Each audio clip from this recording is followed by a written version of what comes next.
আসসালামু আলাইকুম রহমতুল্লাহ বরকাত।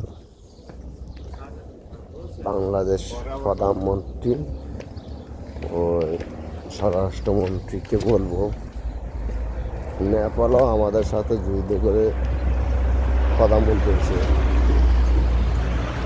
তাদের দেশে ইন্ডিয়ার মহাসচিব গেছে প্রধানমন্ত্রীর সাথে সাক্ষাৎ করতে, প্রধানমন্ত্রী ডাইরেক্ট নাকচ করেছে।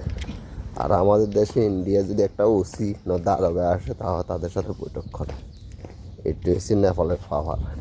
তাই আমার দৃষ্টিকে আমি বলবো, আমাদের প্রবাসী কল্যাণ সমিতি থেকে গভর্নমেন্ট খরচ দিয়া তারেক রহমান সাহেবকে আর সালাউদ্দিন কাদেরকে বলবো, ওখানে যায় স্বরাষ্ট্র প্রধানমন্ত্রীর সাথে 1 মাস তাদের সাথে চলাফেরা এবং তাদের কার্যকলাপ দেখে বাংলাদেশে এসে বাস্তবায়ন করার জন্য। আসসালামু আলাইকুম।